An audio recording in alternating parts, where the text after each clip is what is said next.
Mom, I don't understand, I said, staring at the empty seats where my children should have been sitting. We were gathered in my mother's Charleston home for her birthday celebration, and I had followed her specific instructions. This was supposed to be an adults-only dinner.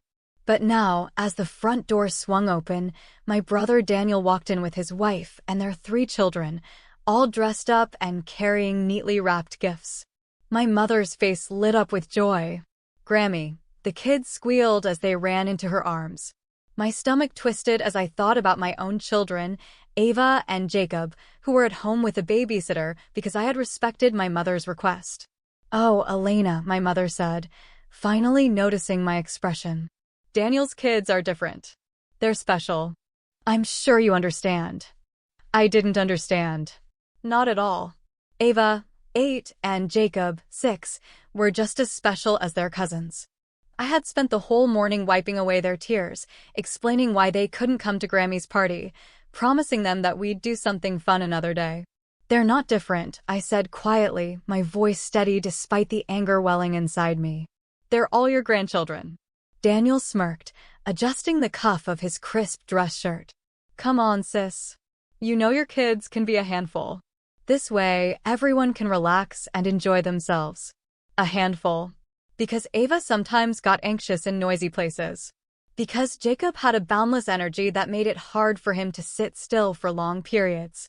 Because they were different from Daniel's picture-perfect kids, who knew how to sit politely at a dinner table and charm their grandmother with well-rehearsed manners. I looked around the dining room, the long mahogany table set with pristine china, the expensive centerpiece glowing under the chandelier's light. My mother's walls were lined with carefully curated family photos, portraits of Daniel's children framed prominently, while my own kids were barely visible, appearing only in group shots, always at the edges. I had seen enough. I stood, pushing my chair back from the table. My untouched appetizer sat in front of me, but I had lost my appetite. "Where are you going?" my mother asked, already distracted as Daniel's youngest climbed onto her lap, showing off a drawing. "Dinner hasn't even started." I picked up my purse, my decision already made. "I'm going to spend the evening with my children," I said firmly. "All of us deserve to be where we're truly valued." My mother barely reacted. Daniel smirked again. I didn't care. I had spent too many years pretending that their favoritism didn't hurt, that my children wouldn't notice the way they were treated differently. But I wasn't going to make excuses anymore. As I walked out of the house, I pulled out my phone and scrolled through my contacts. Maybe this night wasn't ruined. Maybe it could turn into something even better. The streets of Charleston were quiet as I drove home, my thoughts racing. The signs had been there all along, family events planned at times that made it difficult for me to bring my kids, subtle exclusions that I had brushed aside to keep the peace. I had been making excuses for my mother for years. But maybe shielding Ava and Jacob from the truth wasn't the right thing to do. Maybe they needed to see that when people don't appreciate you, you find your own happiness elsewhere. I pulled into my driveway and glanced down at the contact I had found on my phone. Marco Esposito, Blue Magnolia Bistro. Marco and I had gone to college together. Now, he was one of Charleston's most celebrated chefs, and his restaurant, Blue Magnolia, had been on my kids' bucket list for months after watching his cooking segments online. I took a deep breath and dialed his number, hoping he'd remember me. The phone rang twice before I heard a familiar voice. "Marco Esposito," he answered. "Marco, it's Elena Navarro from College of Charleston." There was a brief silence before his voice lit up. "Elena? No way. It's been forever. How are you?" "I'm great," I said, smiling for the first time all evening. "Actually, I have a favor to ask." And just like that, the night took a turn in a direction I never could have expected. The warmth in Marco's voice brought tears to my eyes. "I'm okay," I said, exhaling slowly. "Listen, I have a strange request. Are you at the restaurant tonight?" I explained the situation, trying to keep my voice steady. Marco listened without interrupting, and when I finished, he said something that made me smile for the first time that evening. "Bring them over right now." I have the perfect idea. I walked into the house to find Ava and Jacob sitting with their babysitter, Sierra, attempting to play a board game, but clearly downhearted. Ava's long dark hair was pulled back in her special occasion braid. She had done it herself, hoping until the last minute that Grammy would change her mind about the party. "Mom." Jacob jumped up, his energy instantly returning. "You're back early. Did Grammy miss us?" The question broke my heart, but I wouldn't let them see my sadness. Instead, I grinned mysteriously. "How would you two like to go on an adventure?" Ava looked up cautiously. "What kind of adventure?" "Well," I said, pulling up one of Marco's cooking videos on my phone, "how would you like to meet this chef and maybe learn how to make something special in his kitchen?" Their eyes widened with excitement. "Really?" They gasped in unison. "Really?" Sometimes, the best celebrations are the ones we create for ourselves. The lights of downtown Charleston twinkled as we pulled up to Blue Magnolia Bistro. The restaurant's warm glow spilled onto the sidewalk, and through the windows, we could see the lively dining room filled with happy patrons. Ava clutched her notebook, the one where she wrote down recipes from cooking shows, while Jacob bounced excitedly beside her. "Are we really going to cook in a real restaurant?" Ava asked, her earlier disappointment forgotten in the face of this new adventure. "That's the plan, sweetheart," I said, smoothing her carefully braided hair. "And you know what? You're already dressed perfectly for a special evening." Marco was waiting at the door, his chef's whites crisp and clean despite the dinner rush. His face broke into a huge smile when he saw us. "The Navarro family. Come in, come in." He knelt to Ava and Jacob's level. "I hear you two are interested in cooking?" Jacob nodded enthusiastically. "I can make scrambled eggs all by myself. And I've been learning about herbs," Ava added shyly, showing him her notebook. "I have a little garden on our windowsill." Marco's eyes lit up as he flipped through her careful notes. "This is impressive. You know, I started just like you, growing herbs in my mom's kitchen when I was about your age." He led us through the bustling dining room to a special table with a view of the open kitchen. The aromas of fresh basil, garlic, and simmering sauces filled the air, and I watched my children's faces glow with wonder as they took in the orchestrated chaos of a professional kitchen. First, Marco announced, "We'll have a proper dinner. Then, if you're interested, I thought we might create something special for dessert." He winked at the kids. "I could use some expert help with my famous tiramisu." "Can we really help?" Ava asked, her eyes wide. "Of course. I'll even give you special chef's aprons." He glanced at me with understanding. Every great chef needs to start somewhere. And my kitchen welcomes all kinds of special talent. The way he said special was different from my mother's. She used it to exclude. Marco used it to celebrate. A server arrived, placing a basket of fresh-baked focaccia on the table, the herbs sprinkled on top matching the ones Ava grew at home. "I took the liberty of preparing a tasting menu," Marco said.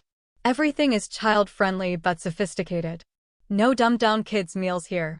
In my kitchen, we respect all our chefs, no matter their age." I looked at my children, Jacob's excitement as he eyed the bustling kitchen, Ava's pride as she took notes in her book, already scribbling down ideas. This was where we belonged. Looking at my children's excited faces, I felt the last traces of hurt from earlier begin to fade. Sometimes, rejection simply redirects you to where you were meant to be all along. The tasting menu was a parade of delights, each dish making us forget all about my mother's party. Every plate came with a story from Marco about its origin, and he encouraged the kids to guess the ingredients. Jacob correctly identified the sage in the butternut squash ravioli, while Ava impressed everyone by detecting the subtle hint of rosemary in the roasted chicken. "You have quite the sophisticated palate," Marco told Ava, who beamed with pride. "Would you like to see how we make our house herb blend?" As we finished our main course, Marco brought out 2 pristine white chef's aprons, each embroidered with Blue Magnolia Junior Chef in gold thread. The kids' eyes lit up as he helped them put them on, carefully rolling up the sleeves to fit their small arms. "Now," Marco announced, leading us into the kitchen, "who's ready to make some magic?" The kitchen was a wonderland of stainless steel and organized chaos. Staff members smiled warmly at the children as Marco introduced them properly. "Everyone, meet our special guest chefs for the evening. Ava is our herb expert, and Jacob is our enthusiast in training." "Welcome to the brigade," called out several chefs, using proper kitchen terminology that made the kids stand taller with pride. Marco set up a special station for them, with all ingredients measured and ready. Safety first, he explained, demonstrating how to properly hold utensils and handle hot items.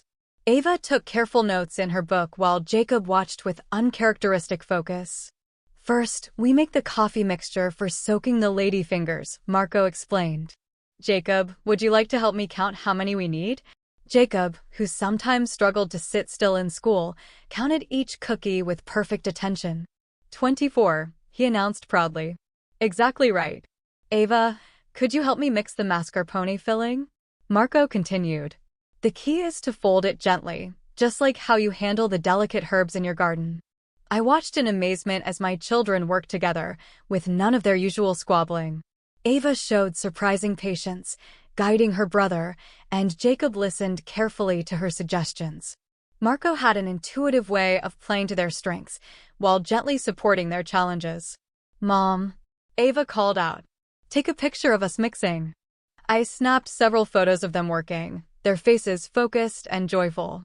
Without thinking, I posted one to my social media with the caption, "My amazing junior chefs creating magic at Blue Magnolia.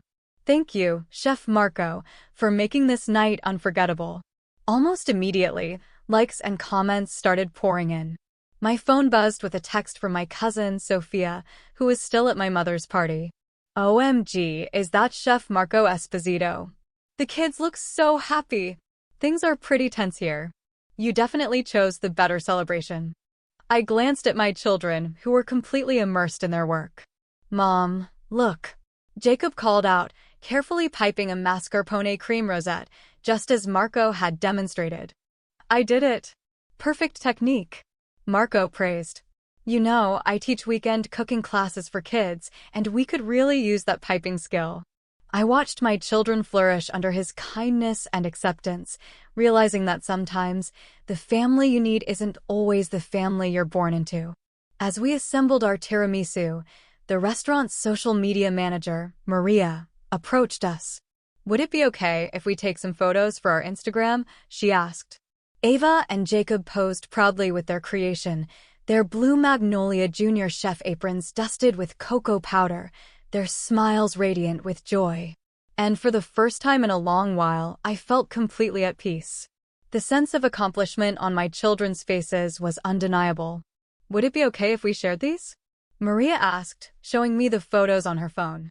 We're launching a new weekend cooking program for kids, and these photos capture exactly what we're trying to create, joy in the kitchen. I glanced over at Marco, who was showing Jacob how to make the perfect chocolate garnish. This program is something I've wanted to do for a while, he explained. Teaching kids who truly love food, regardless of their learning style or energy level. Everyone belongs in the kitchen. The warmth in his voice made me think of all the times my mother had excluded my children because they didn't fit her idea of proper behavior. Here, Jacob's enthusiasm was channeled into creative energy, and Ava's quiet attention to detail was celebrated rather than dismissed as being too serious. Of course, you can share the photos, I told Maria. And tell me more about this cooking program. While the tiramisu chilled, Marco took the kids on a tour of the restaurant's herb garden, nestled on the rooftop terrace. The Charleston skyline twinkled behind them as Ava excitedly identified different plants, while Jacob carefully smelled each herb, declaring which dishes they would enhance. My phone kept buzzing with notifications. The photos were spreading across community social networks, drawing attention not just to Blue Magnolia's upcoming program, but to a bigger conversation, one about inclusion. Comments poured in from other parents. This is amazing! My son would love this. He can't sit still in regular classes, but he comes alive in the kitchen. Finally, a program that celebrates different learning styles. Is there a waiting list? Even some of my mother's friends were commenting, their subtle messages clear. Wonderful to see children being appreciated for their unique gifts. Some people could learn from this. Marco joined me as I read through the responses. You know, he said thoughtfully, I struggled in traditional settings as a kid. Cooking saved me. It gave me a place where my creativity and energy were assets, not problems. That's what I want to create here. We both turned to see Ava patiently explaining the difference between oregano and thyme to Jacob. Your children are fantastic, Marco continued. Ava has such a sophisticated understanding of flavors, and Jacob's enthusiasm is exactly what a kitchen needs. Would they be interested in joining our first regular weekend class? I raised an eyebrow. As students? Marco shook his head with a smile. Not just as students.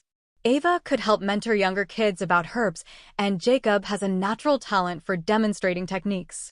Before I could respond, my phone lit up with a call from Daniel. I declined it, watching instead as my children flourished in this space that celebrated them for exactly who they were. Let him and my mother wonder why their perfect party was being overshadowed by photos of my so-called handful of kids creating culinary magic. The sweetest victory. When we returned to the kitchen, our tiramisu had set perfectly. Marco showed the kids how to do the final decoration, teaching Ava the perfect dusting technique for the cocoa powder, while Jacob created chocolate curls for the garnish. The entire kitchen staff gathered around to admire their work. These look professional, Marco declared, taking more photos. Would you mind if we added these to our dessert menu? Ava's jaw dropped. Our names on a real menu, she whispered. Absolutely. Marco smiled. Every great chef deserves credit for their creations. What would we call it? Jacob asked, his hands still dusted in cocoa powder. Marco thought for a moment. How about Ava and Jacob's junior chef tiramisu?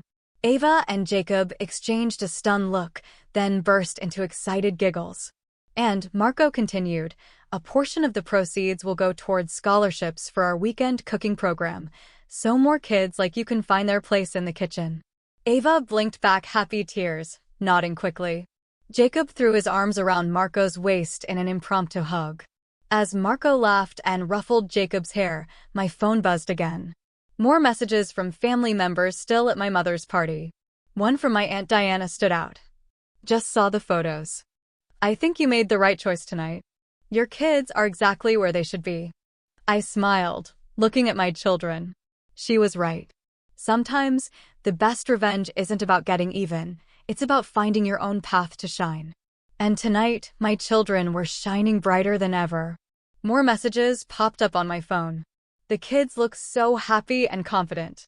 Your mother is upset that everyone keeps talking about their cooking adventure instead of her party. Maybe this will teach her something about inclusion. Another one followed from my cousin James. Daniel's kids are throwing tantrums because they want to be cooking at the fancy restaurant too. Karma is real. Haha. I put my phone away, choosing instead to focus on the moment. The kitchen staff had arranged a special tasting of Ava and Jacob's tiramisu, complete with a mini judges panel offering professional feedback. Jacob beamed as they praised his chocolate work, while Ava glowed when they commented on her perfect layering technique. As I watched them soak in the encouragement, Marco leaned in and said quietly, I'm starting a charity foundation to make our cooking programs accessible to all kids. Would you and the children like to be on the advisory board? We need people who understand the importance of creating inclusive spaces. I barely had time to process his offer before Maria rushed over, clutching her tablet. The photos have gone viral in the local foodie community, she exclaimed. Several restaurants are asking about starting similar inclusive programs. And look at these comments. I scanned the screen. Finally, someone recognizing that all children have gifts. This is what real family support looks like. Can't wait to bring my 2 energetic sons to these classes. But the best comment came from someone unexpected, Mrs. Peterson, my mother's oldest friend. These children are absolutely precious and talented. Some grandmothers don't know what they're missing. Marco gathered everyone for a final photo, Ava and Jacob in their junior chef aprons, proudly holding their creations, surrounded by the supportive kitchen staff. It was everything a family photo should be: genuine smiles, natural poses, and pure joy. As Marco showed Ava how to properly wrap their tiramisu to take home, she turned to me. Mom, can we do this every year instead of Grammy's party? Even better. Marco interjected with a wink. How about every weekend? Our junior chef program runs Sunday mornings, perfect for a mother-child cooking tradition. Looking at my children's happy faces, I realized we'd found something far more valuable than acceptance in my mother's carefully curated family gatherings. We'd found our own tradition, our own community, and our own way to shine.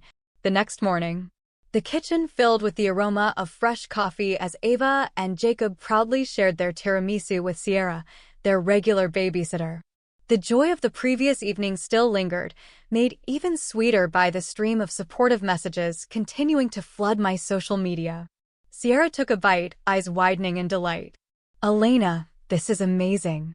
I saw the photos last night. Everyone at my college is talking about Blue Magnolia's New Kids program. They're saying it's going to change how restaurants think about children's cooking classes." I smiled, feeling a deep sense of pride. Meanwhile, my mother's name flashed on my phone, 3 voicemails and 5 text messages, all unopened. Instead, I focused on helping Ava plan her first herb workshop for the weekend program while Jacob practiced his piping techniques, this time using whipped cream on his morning waffles. "Mom," Ava said thoughtfully, arranging her herb guide handouts, "I was sad about missing Grammy's party, but I think we found something better. This feels like we're making our own special thing." Jacob nodded vigorously, a dot of whipped cream on his nose. "Yeah, and Chef Marco says I can help teach the little kids how to count ingredients. He says my energy makes math more fun." The doorbell rang. It was Marco, holding a bag with a knowing smile. Inside were 2 official junior chef jackets, embroidered with Ava Navarro, herb specialist; Jacob Navarro, pastry apprentice. We hadn't just found a new place to belong. We'd found a place to thrive.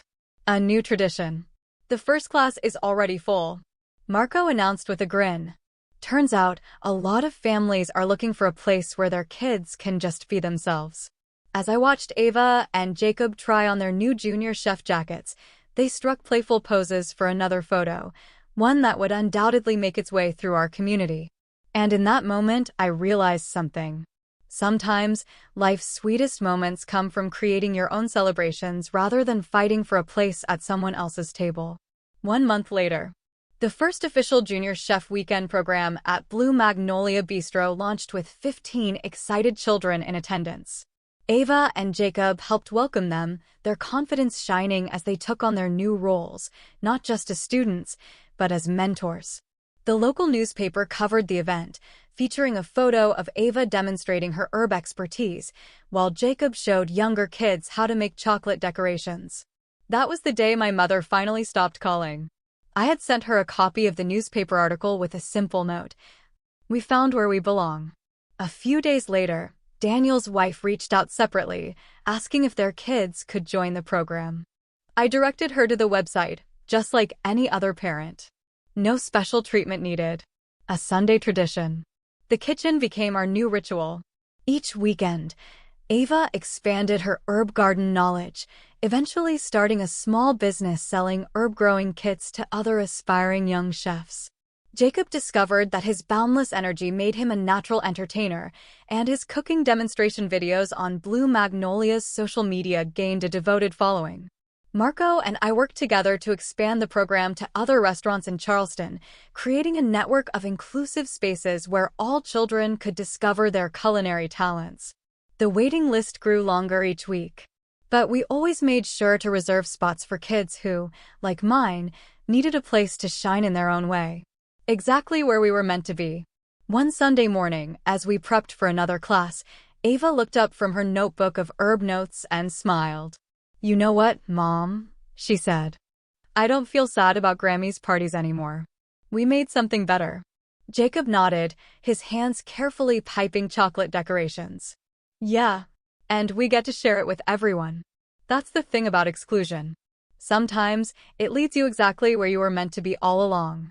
This journey has taught me something life-changing. Sometimes, when people shut you out, it's not a loss, it's a redirection towards something even greater. I spent years trying to fit into a space that wasn't meant for me or my children. I made excuses, justified mistreatment, and tried to shield my kids from the truth. But in the end, being excluded was the best thing that could have happened to us. It forced me to create something of my own, a space where my children and so many others could truly thrive. So now, I want to hear from you. Have you ever felt pushed aside? Have you ever realized that fighting for a seat at someone else's table wasn't worth it because you were meant to build your own? Share your experiences in the comments. I'd love to know how you turned a disappointment into something better. And if you believe in what we've built, support us. Drop a comment for Ava and Jacob. Tell them how amazing they are for standing tall in their passions. Encourage them the way they deserve. Let's celebrate kids who don't always fit into the traditional mold but have incredible talents to offer. Finally, let's talk about how we apply this to our own lives. Are you holding on to a space that doesn't embrace you? Are you fighting for validation from people who will never see your worth? Maybe it's time to walk away. Maybe it's time to build something new, something better, just like we did. I hope this story inspires you to choose joy, create your own opportunities, and find the people who truly see you. Because sometimes, the best things in life happen when you stop asking for permission and just start living on your own terms.